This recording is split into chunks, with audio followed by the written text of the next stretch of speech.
देखो कथा, विषय क्या है? कथा। अब चाहे वो शिवपुराण जी की हो, भागवत जी की हो, राम कथा हो, कृष्ण कथा हो, जो भी हो, पर लेकिन एक मुख्य विषय क्या है?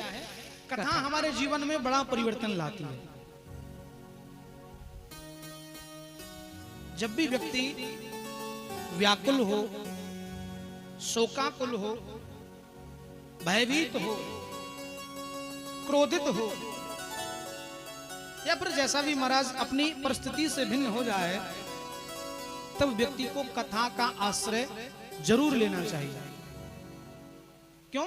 क्योंकि पुनः अपनी स्थिति में लाने के लिए कथा ही एकमात्र साधन है।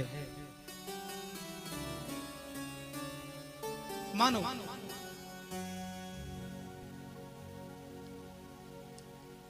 महाभारत का एक प्रसंग हम आपको दृष्टांत के रूप में बताएं। महाभारत का युद्ध होने वाला था। कौरव पांडवों की सेनाएं आमने सामने खड़ी हैं और भगवान द्वारकाधीश अर्जुन के रथ को हाँक रहे हैं। उस समय की बात, अर्जुन ने कहा कि प्रभु मेरे रथ को दोनों सेनाओं के मध्य ले जाकर खड़ा करो, मैं जरा देखूं तो सही कि मेरे परिवारी जन, मेरे भाई बंधु कितने लोग मुझसे युद्ध करने के लिए आए हैं। भगवान ने रथ को तुरंत दोनों सेनाओं के मध्य में खड़ा किया। अर्जुन ने देखा, देखते ही घबरा गया।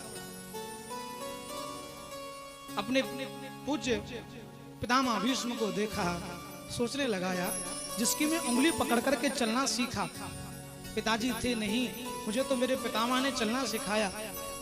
जिनकी गोदी में मैं बैठ करके खेला हूं, बड़ा हुआ हूं, मैंने खाना पीना रहना चलना सीखा है, जीवन सीखा है।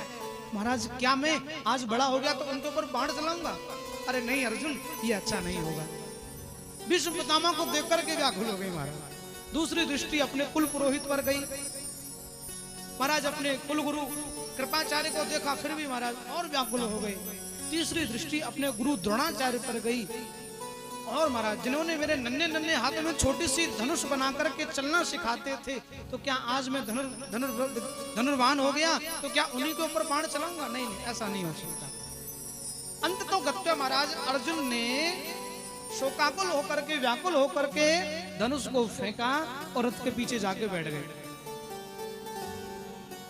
क्यों? मतलब गोविंद मैं युद्ध नहीं कर सकता, बिल्कुल अपनी स्थिति से भिन्न हो गए।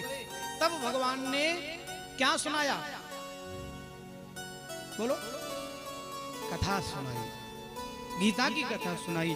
और गीता सुना करके, श्रीमद् भगवत गीता सुना करके उस अर्जुन के शोक का दूर किया, शोक का नाश किया।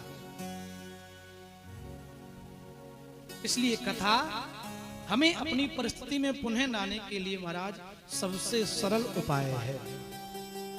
राजा परीक्षित को भय हुआ था 7 दिन में। भागवत जी जब कथा सुनते हैं तो 7 दिन में मरने का राजा परीक्षित को भी श्राप लगा, तो सुखदेव जी ने उनके उस भय का नाश कथा के माध्यम से ही किया है। बोलो भक्तवत्सल भगवान की जय। इसलिए कथा हमारे भय का नाश करती है, कथा हमारे शोक का नाश करती है, कथा हमारी व्याकुलता का नाश करती है, और कथा हमें एक जीवन में सद्मार्ग दिखलाती है। अब चाहे वो शिवपुराण जी की हो, भागवत जी की हो या राम जी की हो, कथा सब बराबर ही होती है।